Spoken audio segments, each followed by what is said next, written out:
अस्य श्रीलक्ष्मीसहस्रनामस्तोत्रमहामन्त्रस्य श्रीवेदव्यासो भगवान् ऋषिः अनुष्टुप्छन्दः श्रीलक्ष्मीनारायणो देवता पद्मालया इति बीजम् हरिप्रिया इति शक्तिः मङ्गलदेवता इति कीलकम् श्रीमहालक्ष्मी प्रसादसिद्ध्यर्थे जपे विनियोगः।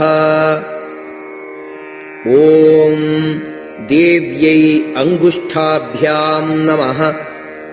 अमृतोद्भवायै तर्जनीभ्यां नमः। कमलायै मध्यमाभ्यां नमः।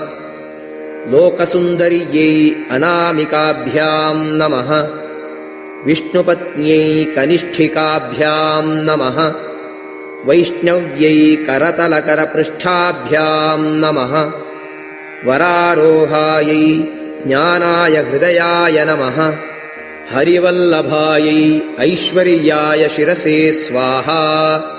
शार्ङ्गिण्यै शक्त्यै शिखायै वषट्। श्रीदेविकायै बलाय कवचाय हुम्। श्रीमहालक्ष्म्यै तेजसे नेत्रत्रयाय वौषट्। श्रीसुरसुन्दर्यै नमो वीर्याय अस्त्राय फट्। ॐ भूर्भुवः स्वरोम् इति दिग्बन्धः।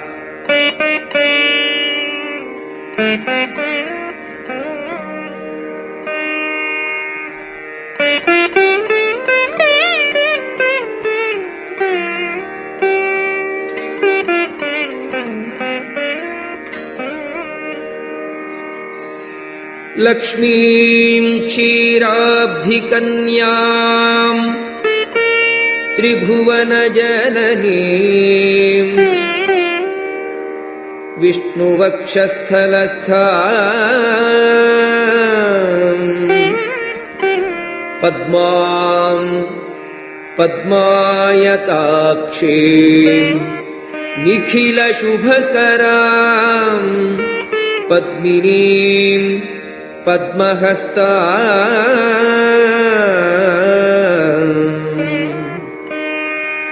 नानारत्नोत्तमाढ्यैः कनकविरचितैः भूषणैर्भूषिताङ्गीम् देवीं बालार्कवर्णां सुरमुनिवरदां विष्णुपत्नीं नमामि।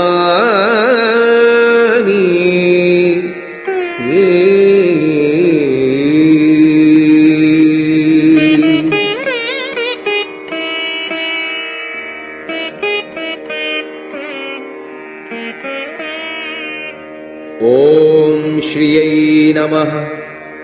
पद्मायै नमः। प्रकृत्यै नमः। सत्तायै नमः। शान्त्यै नमः। चिच्छक्त्यै नमः। अव्ययायै नमः। केवलायै नमः। निष्कलायै नमः। शुद्धायै नमः। व्यापिन्यै नमः।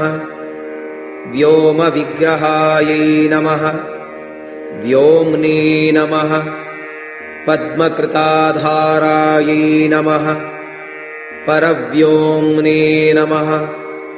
अमृतोद्भवायै नमः। निर्व्योमायै नमः।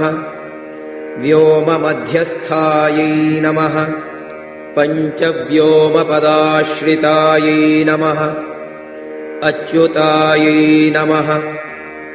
व्योमनिलयायै नमः। परमायै नमः। आनन्दरूपिण्यै नमः। नित्यशुद्धायै नमः। नित्यतृप्तायै नमः। निर्विकारायै नमः। निरीक्षणायै नमः। ज्ञानशक्त्यै नमः। कर्तृशक्त्यै नमः। भोक्तृशक्त्यै नमः। सुखावहायै नमः। महाभासायै नमः महानन्दायै नमः विभूत्यै नमः विमलायै नमः अनलायै नमः अनन्तायै नमः वैष्णव्यै नमः व्यक्तायै नमः नित्यानन्दायै नमः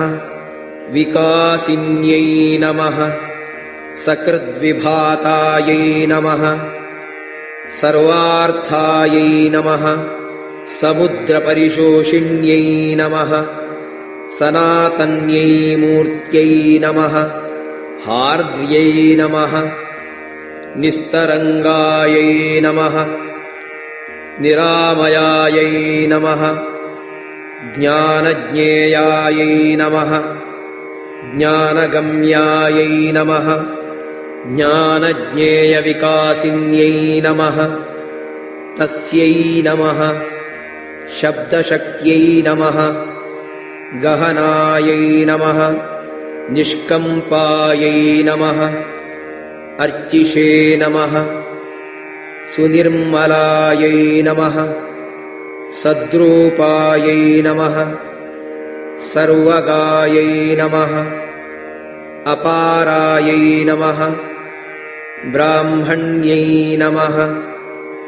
त्रिगुणात्मिकायै नमः अकलङ्कायै नमः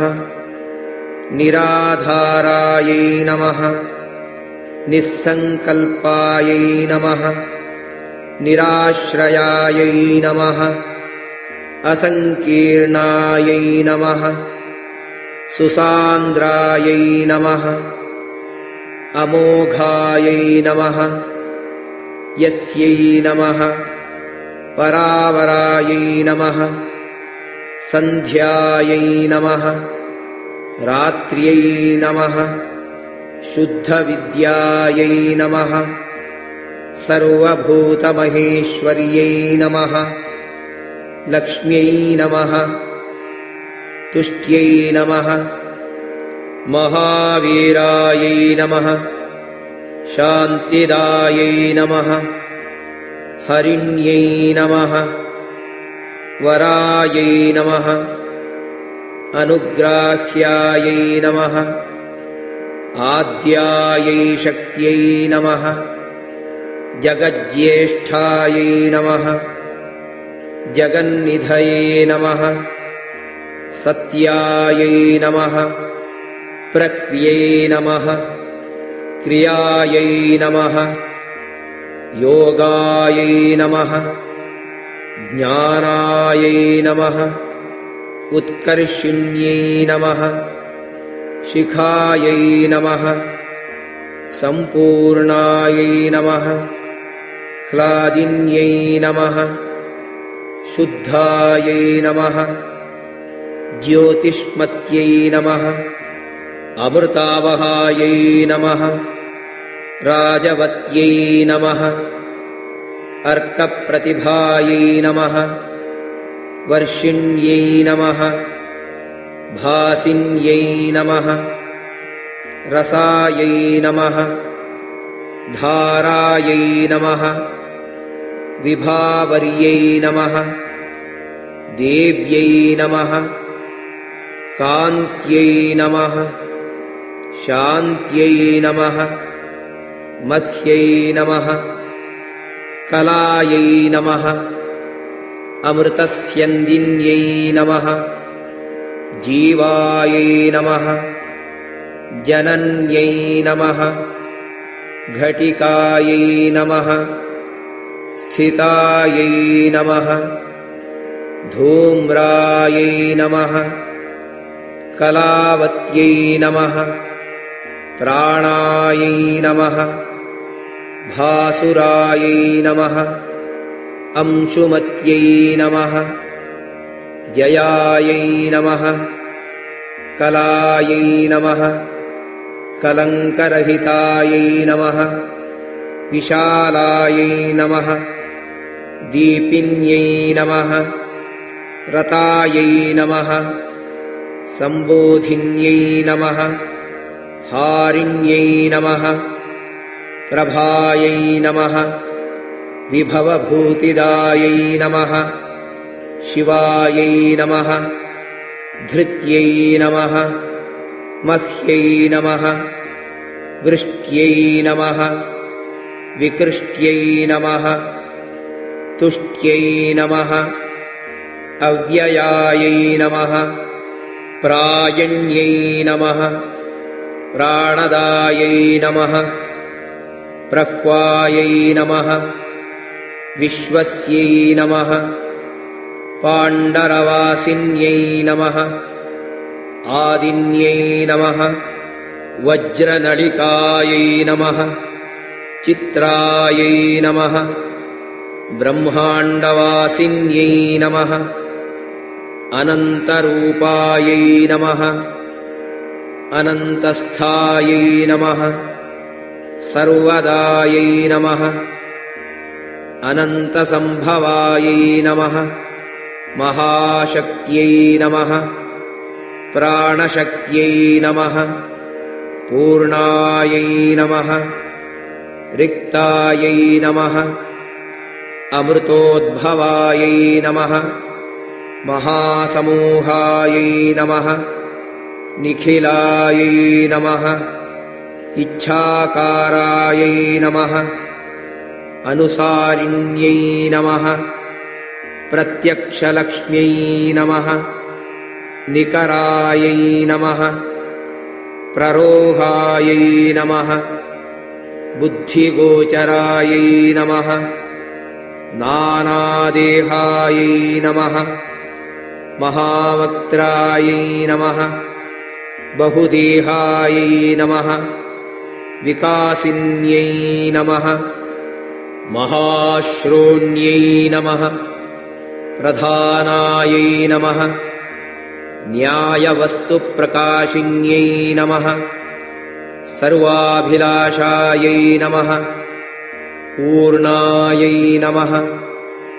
इच्छायै नमः सर्वस्यै नमः सर्वार्थसाधिन्यै नमः नानास्वरूपविदे नमः धात्र्यै नमः शब्दपूर्णायै नमः पुरातन्यै नमः व्यक्तायै नमः अव्यक्तायै नमः जीवकेश्यै नमः सर्वेशायै नमः परिपूरितायै नमः संकल्पसिद्ध्यै नमः संख्येयायै नमः तत्त्वगर्भायै नमः भवायै नमः अभवायै नमः भूताश्रयायै नमः विश्वरूपायै नमः त्रिगुणायै नमः गुणगह्वरायै नमः प्रजावत्यै नमः ईश्वर्यै नमः रौद्र्यै नमः सर्वाधारायै नमः सुखावहायै नमः कल्याणवाहिन्यै नमः ज्योत्स्नायै नमः कलिकल्मषनाशिन्यै नमः निरूपायै नमः अच्छिन्नसन्तानायै नमः सुयन्त्रायै नमः त्रिगुणालयायै नमः मायामय्यै नमः योगमय्यै नमः महायोगेश्वरप्रियायै नमः महाश्रियै नमः विमलायै नमः कीर्त्यै नमः जयलक्ष्म्यै नमः निरञ्जनायै नमः प्रद्युम्नदयितायै नमः साध्व्यै नमः सुखसौभाग्यसिद्धिदायै नमः काष्ठायै नमः निष्ठायै नमः प्रतिष्ठायै नमः ज्येष्ठायै नमः अमृष्टायै नमः भयापहायै नमः सर्वातिशायिन्यै मूर्त्यै नमः विष्णुशक्त्यै नमः महाबलायै नमः वरिष्ठायै नमः विजयायै नमः बीजायै नमः जयन्त्यै नमः विजयप्रदायै नमः सद्गुणायै नमः गोपिन्यै नमः गुह्यायै नमः गन्धर्वगणसेवितायै नमः योगेश्वर्यै नमः योगगम्यायै नमः योगिन्यै नमः योगसिद्धिदायै नमः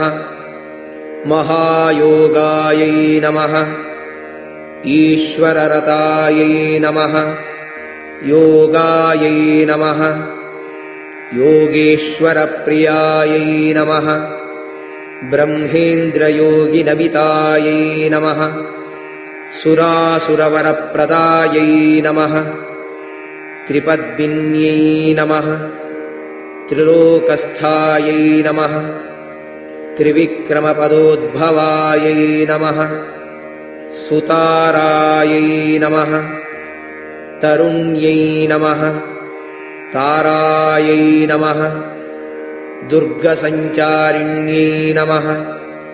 परस्यै नमः सुतारिण्यै नमः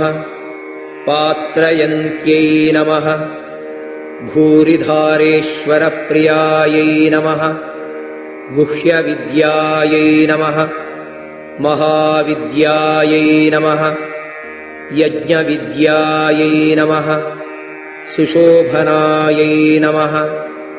अध्यात्मविद्यायै नमः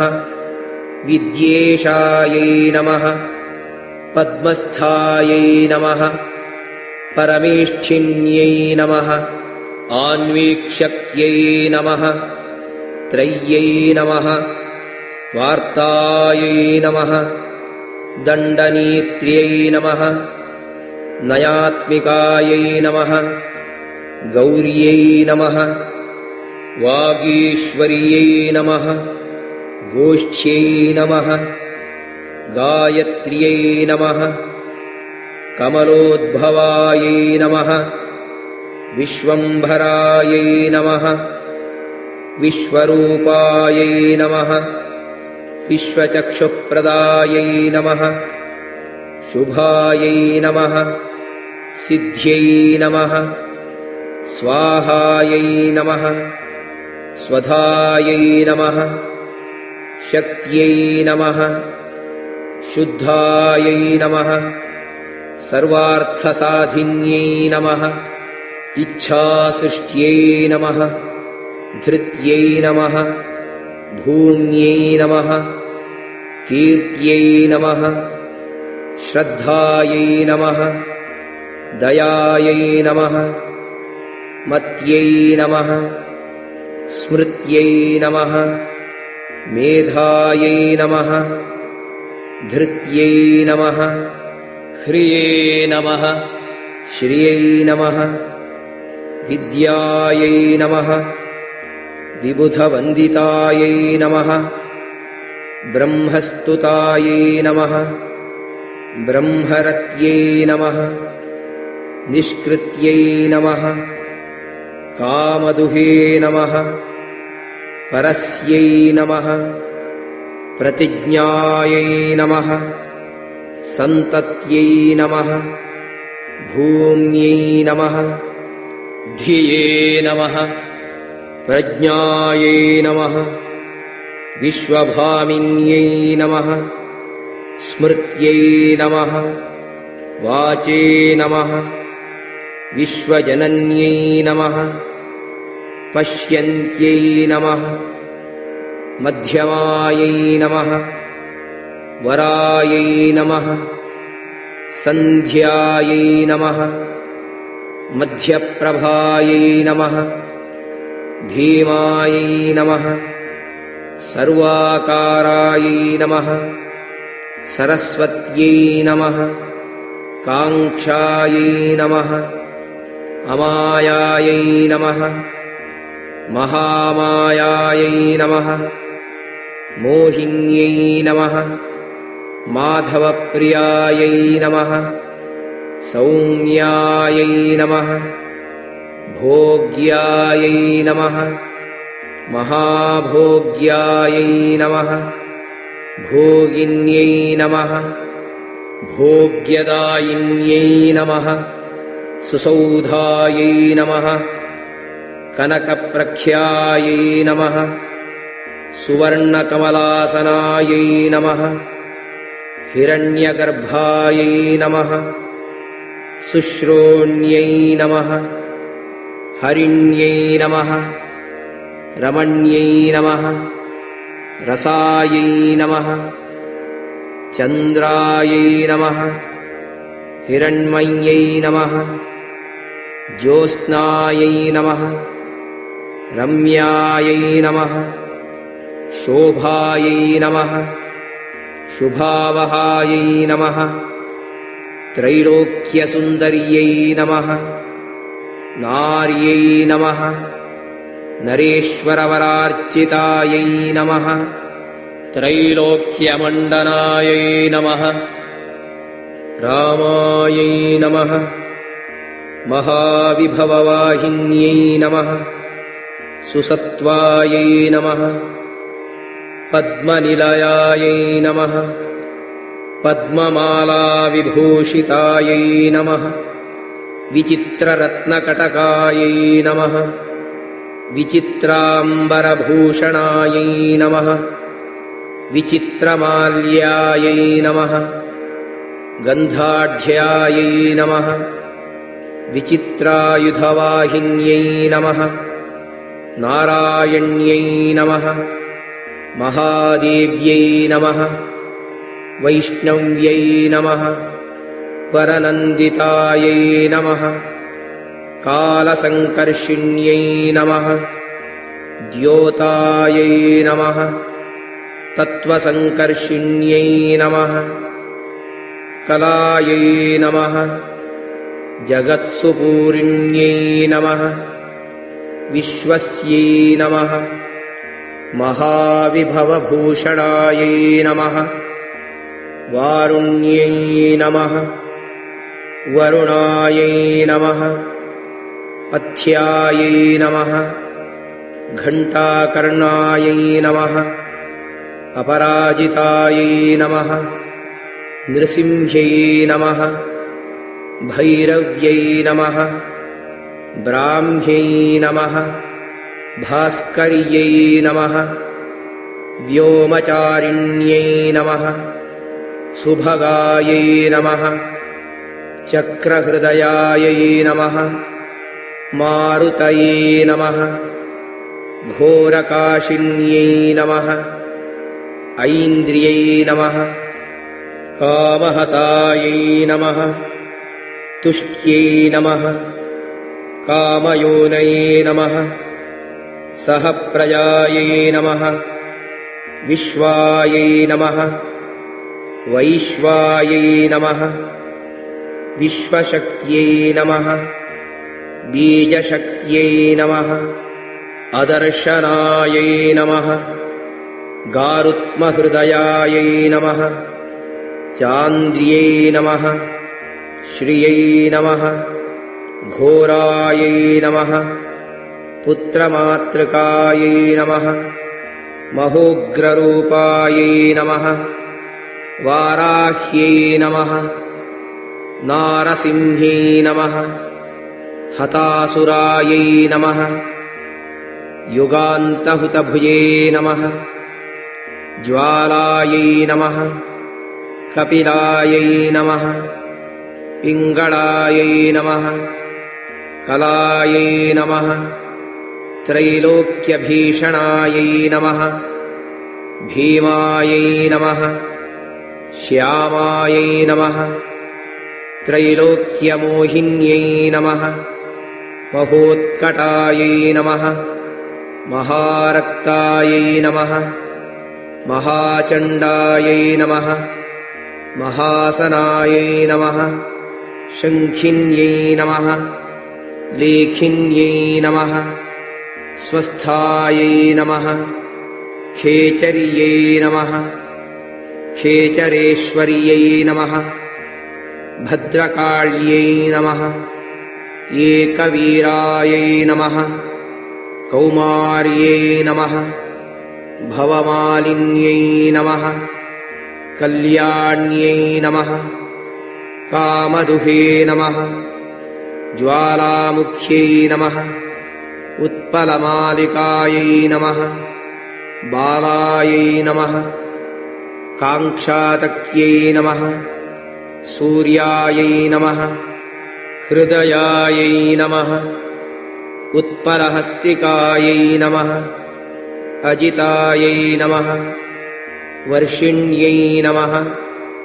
भूत्यै नमः गरुडायै नमः गरुडासनायै नमः वैश्वानर्यै नमः महामायायै नमः महामालायै नमः विभूषणायै नमः महानन्दायै नमः अतिविभवायै नमः शिवायै नमः अमन्दायै नमः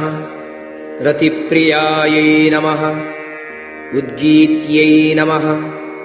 युध्मायै नमः शूलायै नमः धूमवेगायै नमः विभावर्यै नमः सत्क्रियायै नमः देवसेनायै नमः हिरण्यरजतप्रभायै नमः सहस्रार्णायै नमः यज्ञमात्रे नमः हस्तिनादप्रबोधिन्यै नमः हिरण्यपद्मवर्णायै नमः हरिभद्रायै नमः सुदुर्धरायै नमः सूर्यायै नमः हिरण्यप्राकारायै नमः असदृश्यै नमः हेममालिन्यै नमः पद्मासनायै नमः नित्यपुण्यायै नमः देवमात्रे नमः अमृतोद्भवायै नमः महाधनायै नमः नयमुर्ग्यै नमः कर्दम्यै नमः कम्बुकन्धरायै नमः आदित्यवर्णायै नमः चन्द्राभायै नमः पद्मायै नमः आधारायै नमः दुरासदायै नमः वरार्चितायै नमः वरारोहायै नमः वरेण्यायै नमः विष्णुवल्लभायै नमः कल्याण्यै नमः वरदायै नमः मात्रे नमः योगिन्यै नमः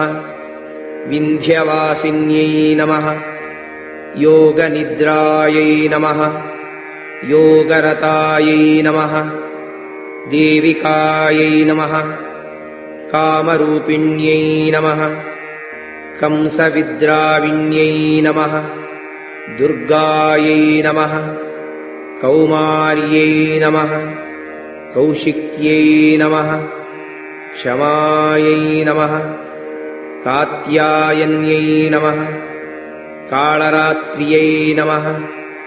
निशायै नमः कृष्णायै नमः सुदुर्जयायै नमः विरूपाक्ष्यै नमः विशालाक्ष्यै नमः भक्तानां परिरक्षिण्यै नमः बहुरूपायै नमः विरूपायै नमः स्वरूपायै नमः रूपवर्जितायै नमः घण्टानिनादबहुळायै नमः जीमूतायै नमः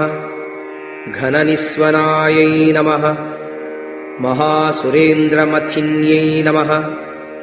भ्रुकुटीकुटिलाननायै नमः सत्यायै नमः उपयाचितायै नमः नैकस्यै नमः कोटिन्यै नमः ब्रह्मचारिण्यै नमः आर्यायै नमः यशोदायै नमः सुमत्यै नमः धर्मकामार्थमोक्षदायै नमः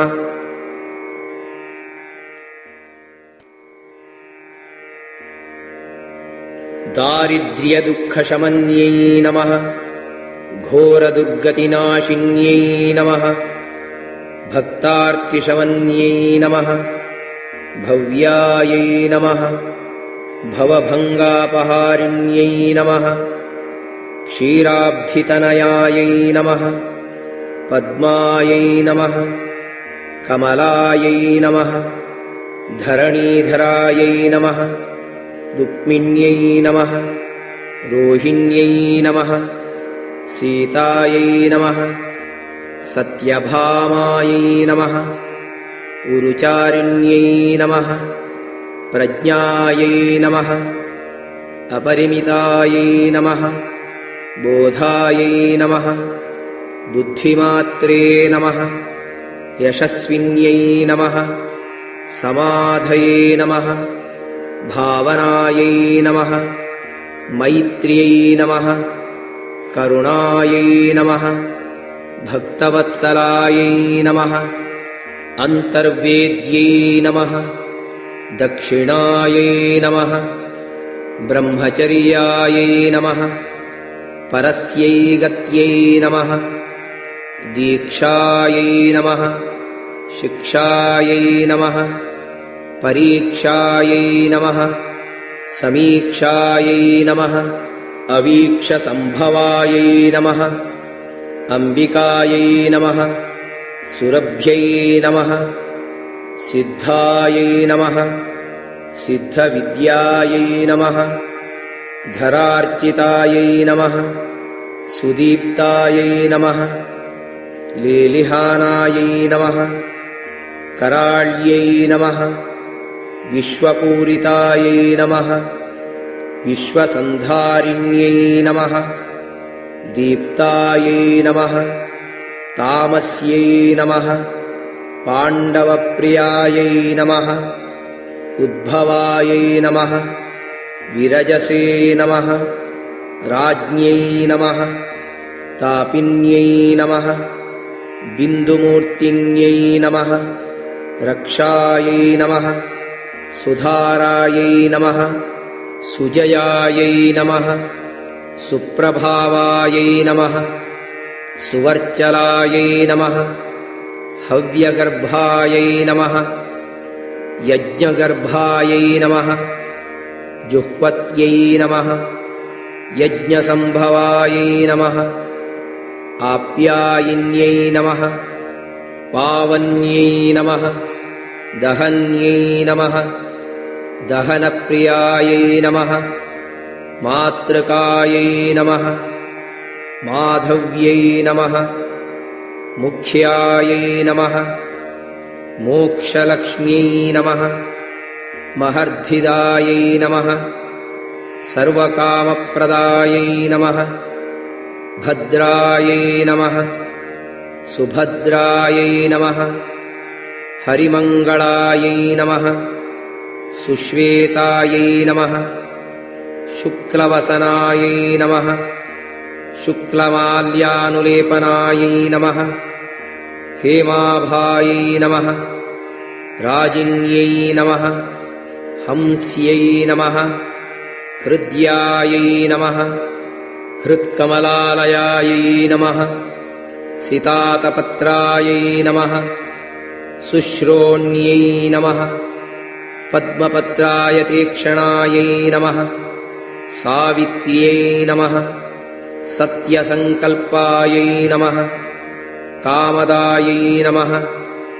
कामचारिण्यै नमः दर्शनीयायै नमः दृशायै नमः दृश्यायै नमः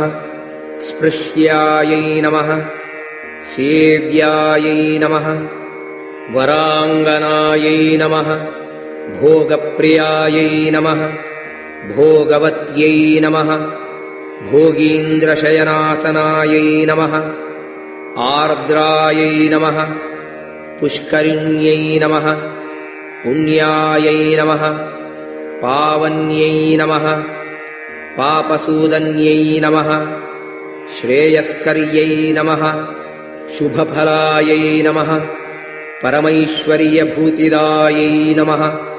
अचिन्त्यायै नमः अनन्तविभवायै नमः भावाभावविभाविन्यै नमः निःश्रेण्यै नमः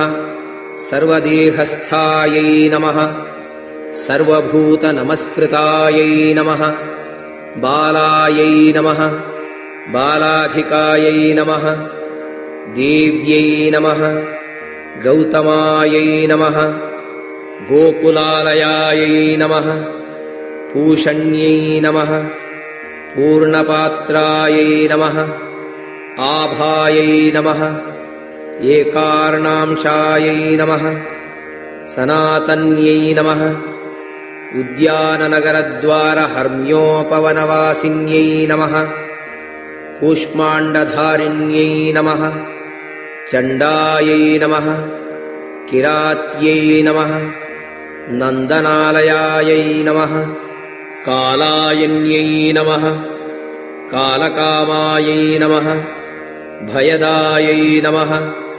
भयनाशिन्यै नमः सौदामिन्यै नमः मेघरवायै नमः दैत्यदानवमर्दिन्यै नमः जगन्मात्रे नमः अभयकर्यै नमः भूतधात्र्यै नमः सुदुर्लभायै नमः काश्यप्यै नमः अभयदायै नमः धात्र्यै नमः वनमालायै नमः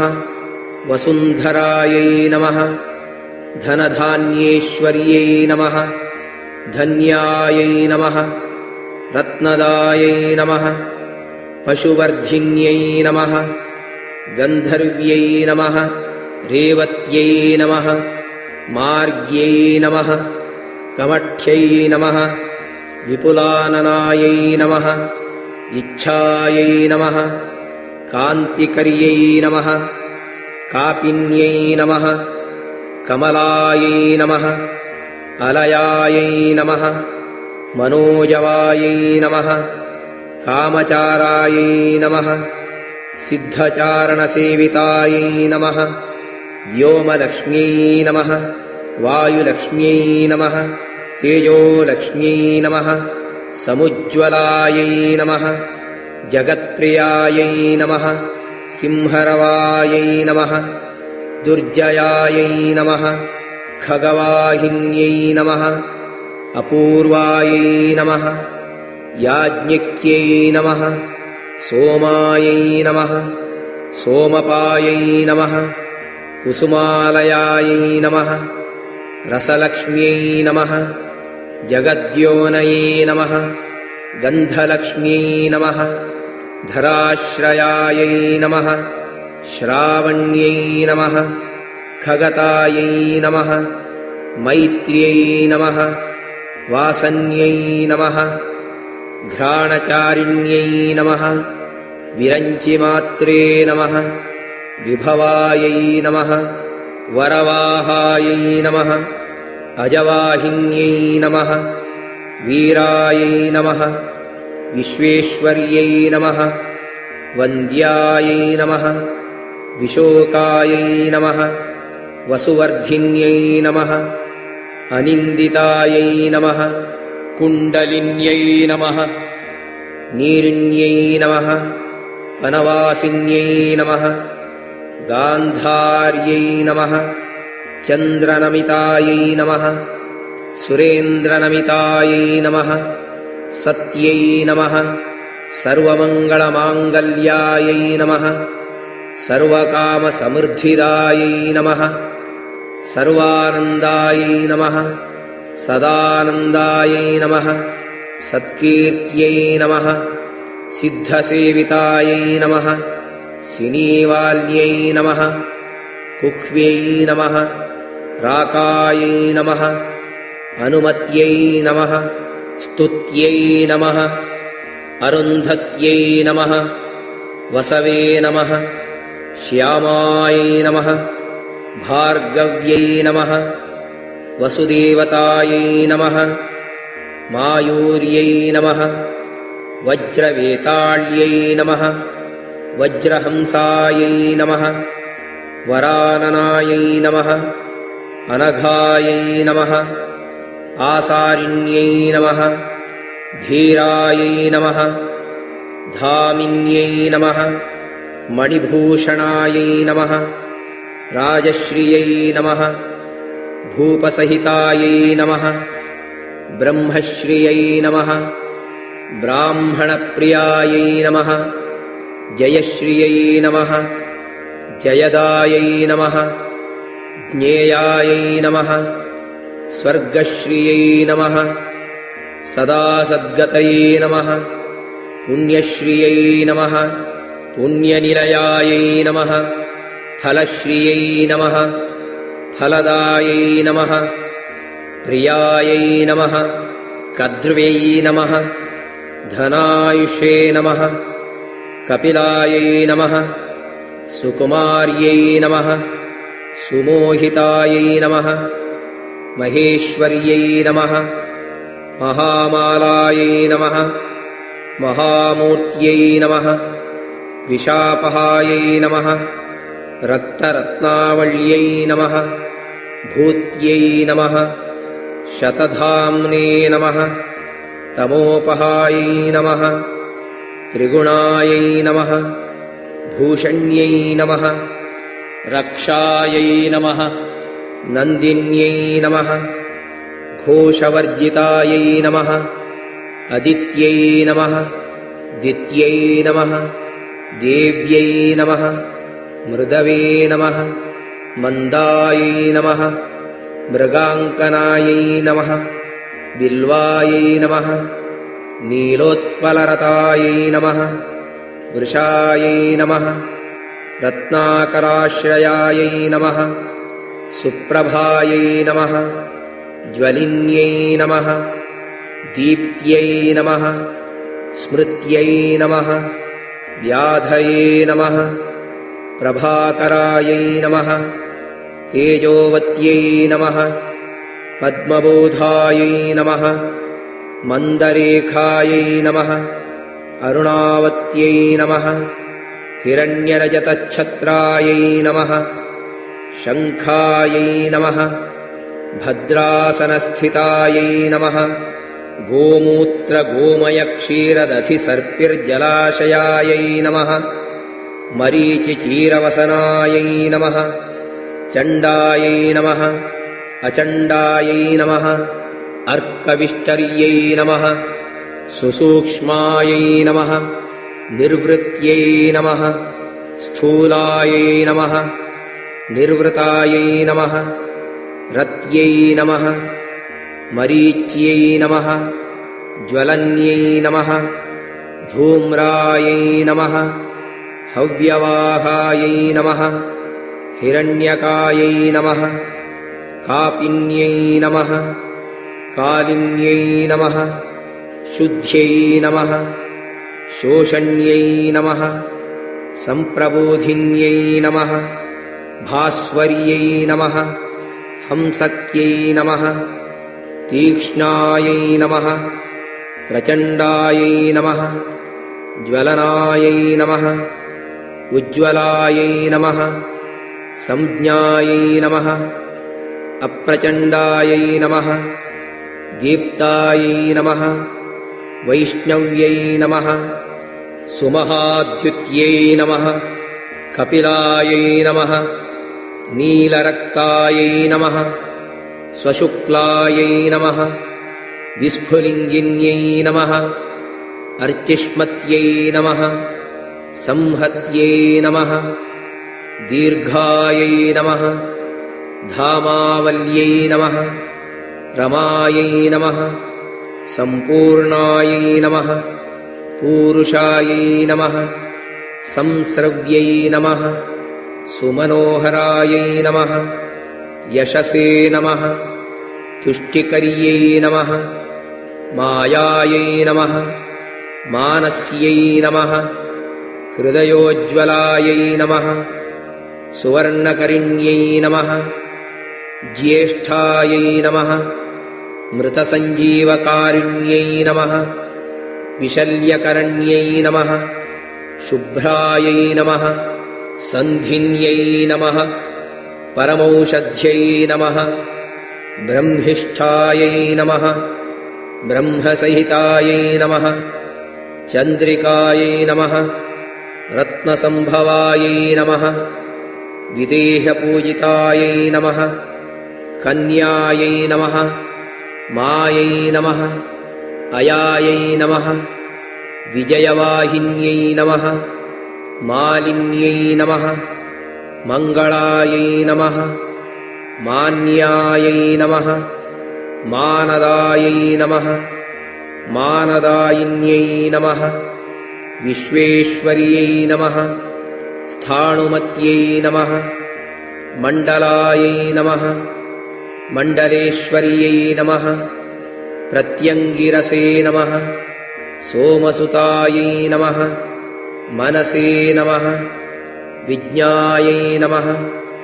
विदे नमः उन्मन्यै नमः यशोधरायै नमः रत्नमालायै नमः कृष्णायै नमः त्रैलोक्यबन्धिन्यै नमः अमृतायै नमः धारिण्यै नमः हर्षायै नमः सञ्चितायै नमः पल्लव्यै नमः शच्यै नमः सङ्कल्पायै नमः भामिन्यै नमः मिश्रायै नमः कादम्बर्यै नमः अमृतप्रभायै नमः अगदायै नमः विगदायै नमः वज्र्यै नमः सुगतायै नमः महिम्ने नमः अक्षरायै नमः सर्वार्थसाधनकर्यै नमः धातवे नमः धारिणिकायै नमः अमलायै नमः अरुणायै नमः नवसुप्ताक्ष्यै नमः कमलाक्ष्यै नमः शशिप्रभायै नमः सौम्यरूपायै नमः महादीप्तायै नमः महाज्वालायै नमः विकासिन्यै नमः मालायै नमः काञ्चनदृशे नमः ज्वालायै नमः सर्वज्ञायै नमः कमलप्रभायै नमः रमायै नमः योक्त्र्यै नमः शोभिन्यै नमः वसुधायै नमः वसुधोदयायै नमः उज्जृम्भमाण्यै नमः वज्राख्यायै नमः शृङ्खलायै नमः कमलेक्षणायै नमः जयायै नमः आकर्यै नमः मधुकर्यै नमः हरिकायै नमः शशिकायै नमः शिवायै नमः मूलप्रकृत्यै नमः ईशानायै नमः योगमात्रे नमः मनोजवायै नमः धर्मोदयायै नमः भानुमत्यै नमः सर्वावासायै नमः सुखावहायै नमः दूरङ्गमायै नमः साधुमत्यै नमः धर्मसेव्यायै नमः तथागतायै नमः सुकुमार्यै नमः सौख्यमुख्यै नमः सम्यक् सम्बोधनायै नमः उत्तमायै नमः सुमुख्यै नमः सर्वतोभद्रायै नमः गुह्यशक्त्यै नमः गुहालयायै नमः हलायुधायै नमः एकवीरायै नमः सर्वशस्त्रास्त्रधारिण्यै नमः व्योमशक्त्यै नमः महादेहायै नमः व्यापिन्यै नमः भगवन्मय्यै नमः गङ्गायै नमः वितस्तायै नमः यमुनायै नमः चन्द्रभासायै नमः महानद्यै नमः तिलोत्तमायै नमः ऊर्वश्यै नमः रम्भायै नमः स्वामिन्यै नमः सुन्दर्यै नमः सत्यै नमः बलायै नमः प्रहरणायै नमः बालायै नमः बिम्बोष्ठ्यै नमः चारुहासिन्यै नमः ककुद्मत्यै नमः चारुदंष्ट्र्यै नमः दृष्टादृष्टफलप्रदायै नमः कामायै नमः कामेश्वर्यै नमः काम्यायै नमः कामचारायै नमः विहारिण्यै नमः हेमशैलेन्द्रसंस्थानायै नमः गजेन्द्रपुरवासिन्यै नमः अशोकायै नमः सुखसौभाग्यायै नमः सिद्धिदायै नमः उत्तमायै योनये नमः सर्वोत्कृष्टायै नमः सर्वमय्यै नमः सर्वस्यै नमः सर्वेश्वरप्रियायै नमः सर्वाङ्गयोगायै नमः सुव्यक्तायै नमः पुंप्रधानेश्वरेश्वर्यै नमः परायै नमः अतिप्रतिमायै नमः देव्यै नमः हरिवक्षस्थलालयायै नमः ॐ विष्णुवक्षस्थलगतायै नमः हरिः ॐ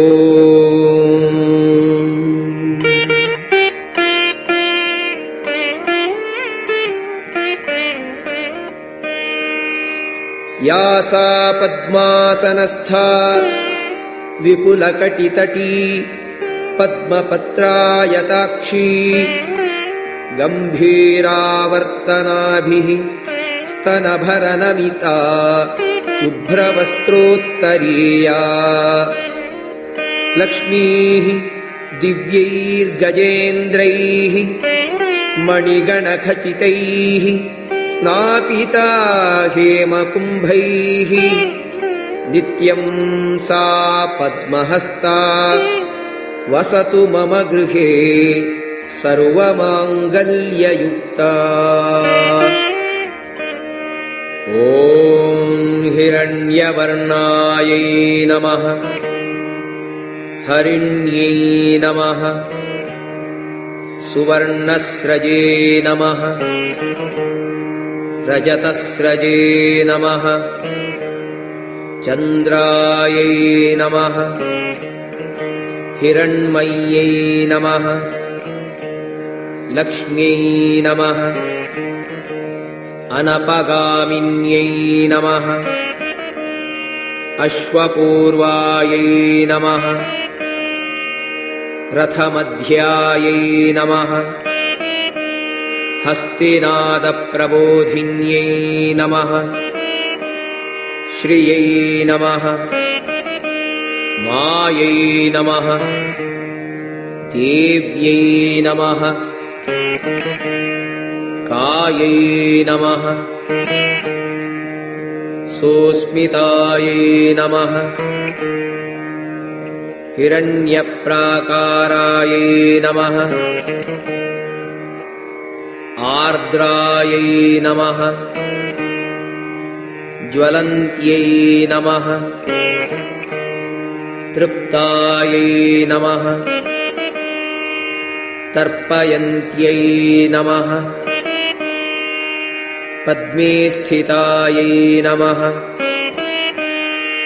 पद्मवर्णायै नमः चन्द्रायै नमः प्रभासायै नमः यशसायै नमः ज्वलन्त्यै नमः देवजुष्टायै नमः उदारायै नमः तायै नमः पद्मनेम्यै नमः आदित्यवर्णायै नमः कीर्त्यै नमः ऋद्ध्यै नमः गन्धद्वारायै नमः दुराधर्षायै नमः नित्यपुष्टायै नमः करीषिण्यै नमः ईश्वर्यै नमः मनसः कामाय नमः वाच आकूत्यै नमः सत्याय नमः पशूनां रूपाय नमः अन्नस्य यशसे नमः मात्रे नमः पद्ममालिन्यै नमः पुष्करिण्यै नमः यष्टये नमः पिङ्गळायै नमः तुष्टये नमः सुवर्णायै नमः हेममालिन्यै नमः सूर्यायै नमः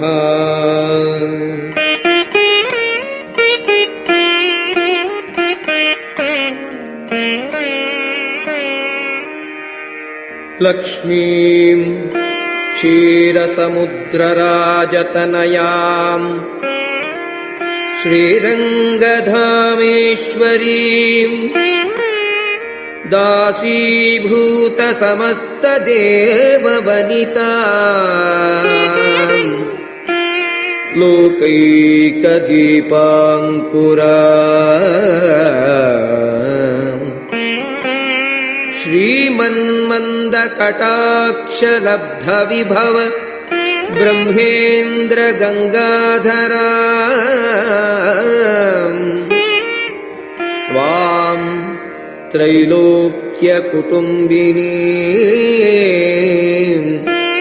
सरसिजां वन्दे मुकुन्दप्रिया।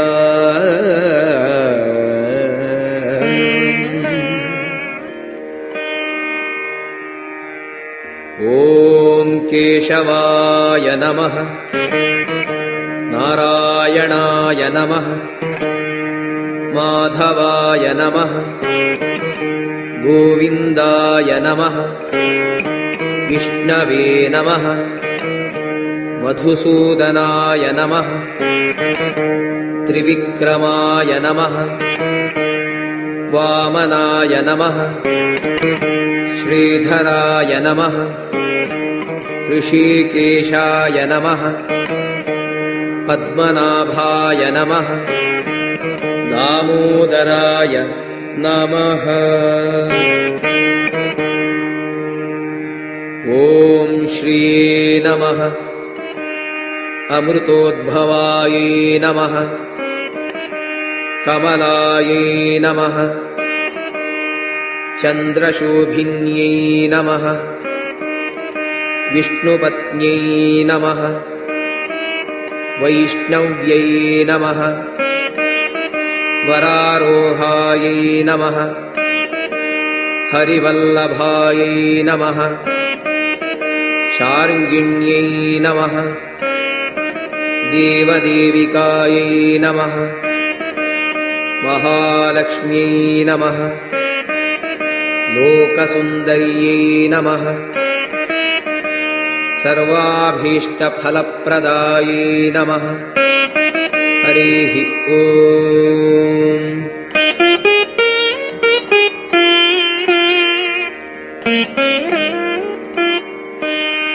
सरसिजनयने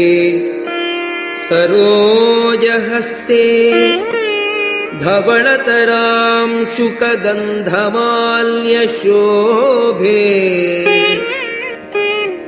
भगवति हरिवल्लभे